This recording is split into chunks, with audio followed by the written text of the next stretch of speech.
काँग्रेसचे प्रदेशाध्यक्ष हर्षवर्धन सपकाळ सध्या बोलतात. आपण थेट जाऊया. जळगाव, परभणी, हिंगोली आणि संभाजीनगर या ठिकाणी युबीटी लढत आहे. तर NCP ही पुणे, ठाणे आणि सातारा, सांगली या 3 ठिकाणी राष्ट्रवादी काँग्रेस ही लढत आहे. तर एकंदरीत या निवडणुकीला आम्ही महाविकास आघाडी म्हणून समोर जात आहोत आणि मुद्दा या निवडणुकीचा जो आहे तो भारतीय जनता पक्षाच्या घोडेबाजाराला न जुमानता आम्ही लोकशाही वाचवण्याकरता आणि सुसंस्कृत सभ्यपणा हा टिकून ठेवण्याकरता या निवडणुकीमध्ये आम्ही आमच्या संविधानिक मूल्यांच्यासह आणि महाराष्ट्र धर्माचा जागर करत असताना आम्ही या निवडणुकींना पुढे जाणार आहोत. या निवडणुकीमध्ये वारे माप पैसा खर्च होणार आहे. बॅगाच्या बॅगा, पोतेच्या पोते, ट्रकच्या ट्रक भरून पैसा ओतला जाणार आहे. पैसा फेक तमाशा देख हा तमाशा देखील मांडलेला आहे. नवे तर अनेक ठिकाणी 5 लाख रुपये ॲडव्हान्स देऊन नगरसेवकांना उचलण्याची प्रक्रिया देखील सुरू झालेली आहे. आणि या पैशाच्या वापरात आणि घोडेबाजारात केवळ विरोधी पक्षच नव्हे तर सत्ताधारी देखील आपापल्या मित्रपक्षाचे उमेदवार, मित्रपक्षाचे मतदार हे पळवत आहेत. तर स्वतःच्या पक्षातल्या लोकांना देखील पैसे दिल्याशिवाय चालणार नाही इथपर्यंत हा घोडेबाजार गेलेला आहे. 2014 साली देवेंद्र फडणवीस मुख्यमंत्री होत असताना वोट चोरीच्या माध्यमातून ते मुख्यमंत्री झाले होते आणि आता या घोडेबाजाराच्या माध्यमातून ते त्याची सत्ता टिकवत आहेत. एकंदरीत या निवडणुकीमध्ये बाप बडाना भैया सबसे बडा रुपया हे एक चित्र जे निर्माण करून ठेवलेलं आहे महायुतीने, या संदर्भामध्ये एक चिंता व्यक्त होणं साहजिक आहे. त्यामुळे हार जीत आपल्या ठिकाणी निवडणुका येतील जातील, मात्र महाराष्ट्रातील तमाम जनतेला लोकशाही वाचवण्याच्या अनुषंगानं महाविकास आघाडी म्हणून आम्ही साथ घालत आहोत. आणि असं आपण खपून घेणार आहोत का, अशा पद्धतीनं राजकारण चालणार आहे का, हा एक संतप्त सवाल त्यांना विचारत असताना आम्हाला त्यांनाही साथ घालायची आहे की या आपण सर्व मिळून भारतीय जनता पक्षाची दंडेलशाही आणि हुकुमशाही ही रोखू. सपकाळ साहेब, तुम्ही म्हणालात की या जागा लढतात, पण आज सकाळी संजय राऊत यांनी एक मुद्दा उपस्थित केला की निवडून किंवा जिंकून येण्यासाठी आवश्यक जे संख्याबळ आहे ते कुठे आहे? संख्याबळ हा आपल्या ठिकाणी आहे. लोकशाहीमध्ये निवडणुका लढवणं, कारण निवडणुका हा लोकशाहीचा सण आहे, उत्सव आहे. या उत्सवामध्ये विरजन घालण्याचं आणि विकृती घालण्याचं काम भारतीय जनता पक्ष सातत्याने करतोय.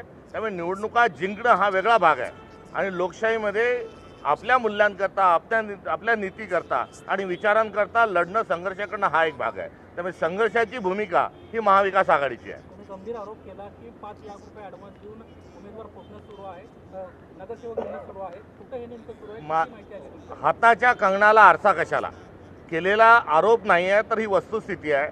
आपण आपल्या माध्यमांच्या रिपोर्टरला जर नुसता एक फेरफटका या भागातून मारून यायला सांगितला तर ही माहिती आमच्यापेक्षा अधिक ही आपल्या हाताशी लागल्याशिवाय राहणार नाही.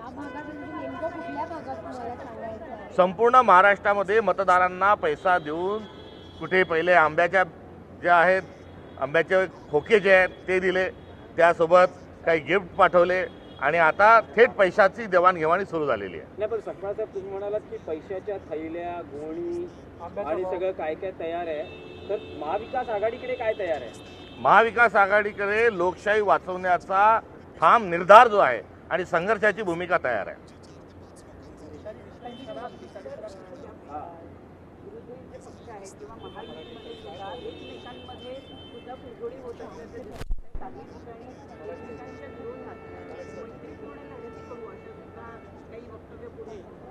सत्ता पिपासू सर्व मंडळी ही महायुतीच्या माध्यमातून एकत्र आलेली आहे. त्यांना विचाराची, विकासाची, नीतिमूल्याशी, भारताच्या महान परंपरेशी आणि अर्थात महाराष्ट्र धर्माची काही देणं घेणं नाही. सत्ता आणि सत्ता हा त्यांच्यासाठी परवलीचा शब्द आहे. आणि हे सत्ता पिपासू एकत्र आल्यामुळे गँग ऑफ ट्रिपल इंजिन सरकार हे सुरू आहे आणि त्यामध्ये हा टोळी युद्धाचा भाग हा याही निवडणुकीच्या अनुषंगाने आपल्याला बघायला मिळतोय.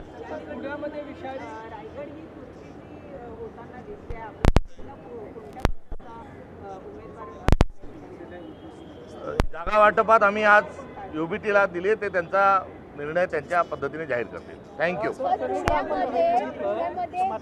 विषारी दारूमुळे अनेक जणांची 16 जणांचा मृत्यू झाला. कालच्या 3 घटना जर आपण बघितल्या तर मुख्यमंत्री देवेंद्र फडणवीस यांची आम्ही जेव्हा लाच काढतो तेव्हा आम्ही शेलक्या भाषेत बोललो अशा पद्धतीने बोललं जातं. कुठेतरी दरिद्रीसारखे शब्द, दरिंदरसारखे शब्द आम्ही वापरतो तर त्याला शिवीगाळ संबोधलं जातं. मात्र खरंच सांगा की महाराष्ट्रातल्या काल 3 घटना, एका मृतदेहाची जी एक महिला जळाली होती त्या महिलेच्या ऐवजी दुसऱ्याच महिला जळाली असं सांगून त्या मुलीच्या वडिलांना आणि भावाला अटक करून घेतलं जातं. त्यांना पोलीस कस्टडीत ठेवलं जातं. त्यांना 3rd डिग्रीची मारहाण होत होते आणि 10 दिवसानंतर तीच मुलगी येऊन सांगते की मी जिवंत आहे, माझा खून झालेला नाही. जो गुन्हाच झालेला नाही, जी व्यक्ती मृत्यूच पावलेली नाही, तिच्या मृत्यूमध्ये तिच्याच वडिलांना आणि भावाला आणून पोलीस कोठडीत डांबल्या जात आहे. हा महाराष्ट्र पोलिसाचा अत्यंत गलथान जो कारभार आहे हा थेट मुख्यमंत्र्यांच्या नाकर्तापणाच्या अनुषंगाने आहे.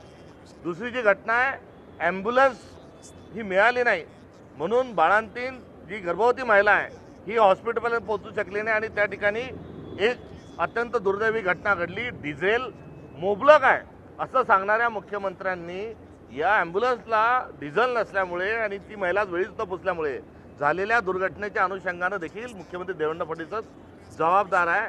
तर लॉ अँड ऑर्डरची सगळी ऐशी का तैशी झालेली आहे. महाराष्ट्राच्या अब्रूची लखतरे जी आहे ती वेशीवर टांगलेली आहे आणि अशा याच्यात पोलीस नावाचा विषय हा कुठेच नसल्यामुळे हा मृत्यू झालेला आहे. तात्काळ स्वरूपात अशा अवैध व्यवसाय आणि विषारी दारू ज्या ठिकाणी आहे त्या ठिकाणच्या पोलिसांना, त्या ठिकाणच्या ठाणेदारांना, तिथल्या SP-ना, DYSP-ना तात्काळ निलंबित करावं.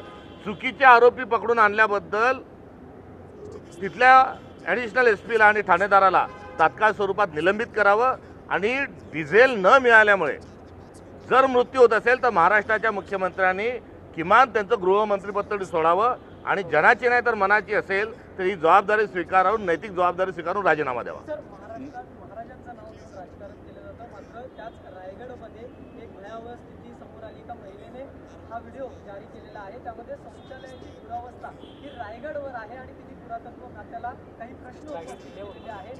अशा पद्धतीने म्हणजे बाहेर शौचालयाला बसायचं का असा प्रश्न उपस्थित केला. अशा अनेक ठिकाणी कायदा सुव्यवस्था न राहिल्यामुळे ही एका रायगडचीच नाही तर संपूर्ण महाराष्ट्राची आणि महाराष्ट्राचं वैभव असणाऱ्या सगळ्या गड किल्ल्यांची अवस्था ही बद से बदतर ही या सरकारने करून ठेवली आहे. थँक्यू.